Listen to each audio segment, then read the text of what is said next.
Hi friends, மூணாவது நாளான இன்று மூன்றாவது அதிகாரத்துல உள்ள நீத்தார் பெருமையும் அதனுடைய பொருள்களையும் மிகவும் விளக்கமா பார்க்கலாம். மூன்றாவது அதிகாரம் நீத்தார் பெருமை. ஒழுக்கத்து நீத்தார் பெருமை விழுப்பத்து வேண்டும் பணுவல் துணிவு. அதாவது சுயநலமே இல்லாம பொதுநலத்தோட வாழ்பவர்களை நம்ம பெரியவர்கள்னு அழைக்கிறோம். அதுவும் இல்லாம அவர்கள் ஒழுக்கமுடன் இருக்கிறதுனால நூலாசிரியர்கள் முக்கியமான நூல்களை அவர்களுடைய பெயரை சேர்க்கிறாங்க. துறந்தார் பெருமை துணை கூறின் வையகத்து இறந்தாரை எண்ணிக்கொண்டற்று. அதாவது இந்த உலகத்துல எத்தனை பேர் இறந்தாங்கன்னு நம்மால கணக்கிடவே முடியாது. ஏன்னா இந்த உலகத்துல நிறைய பேர் இறந்திருக்கலாம்.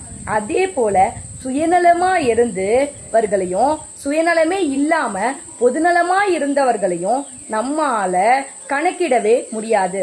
ஏன்னா அவ்வளோ பேரு இந்த உலகத்துல சுயநலமே இல்லாம வாழ்ந்துகிட்டு தான் இருக்காங்க. இருமை வகை தெரிந்து ஈண்டு அறம் பூண்டார் பெருமை பெருங்கிற்று உலகு. அதாவது இது நன்மை, இது தீமை, இதை செய்யணும், இதை செய்யக்கூடாதுன்னு அறிந்து வாழ்பவர்கள் இந்த உலகத்தில் மிகவும் நல்ல நிலைக்கு செல்கிறார்கள். உரனென்னும் தோட்டியான் உறைந்தும் காப்பான் வரனென்னும் வைப்பிற்கு ஒருவித்து. அதாவது ஐம்புலன்கள் இருக்கு, கண், காது, மூக்கு, வாய், தோல் அப்படின்னு.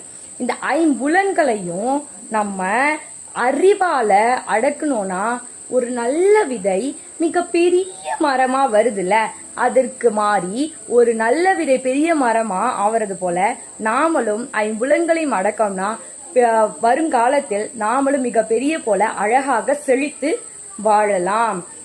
ஐந்து வித்தான் ஆற்றல் அக விசும்புலர் கோம்பான் இந்திரனே சாலும் கரி.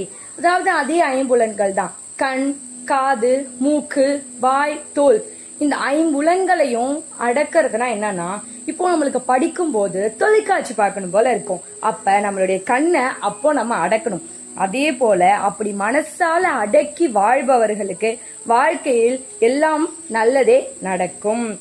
செயற்கரிய செய்வார் பெரியர் சிறியர் செயற்கரிய செய்கலாதார். அதாவது முடியாத செயலையும் முடித்து காட்டுபவர் பெரியோர், முடியாது என்பவர் சிறியோர். சுவை, ஒலி, உரு, ஓசை, நாற்றம் என்று ஐந்தின் வகை தெரிவான் கட்டே உலகம். சுவை, ஒலி, ஊறு, ஓசை, நாற்றம் என்ற ஐந்தையும் மிக நுண்ணியமா கற்றவர்களுக்கு இந்த உலகமே அவர்களுடைய கையில்தான். நிறைமொழி மாந்தர் பெருமை நிலத்து மறைமொழி காட்டிவிடும். அதாவது ஒரு மிகப்பெரிய பெரியவர் அவர்களுடைய அறிவை நம்ம எப்படி சோதிக்கிறதுனா, அவர்களுடைய பேச்சிலும் அவர்கள் பேசும் வசனத்திலும் பொன்மொழிகளிலுமே அவர்களுடைய அறிவையும் குணத்தையும் நாம் கண்டுபிடித்து விடலாம். குணமென்னும் குன்றேறி நின்றார் வெகுளி கணமேயும் காத்தல் அரிது. அதாவது ஒரு மிக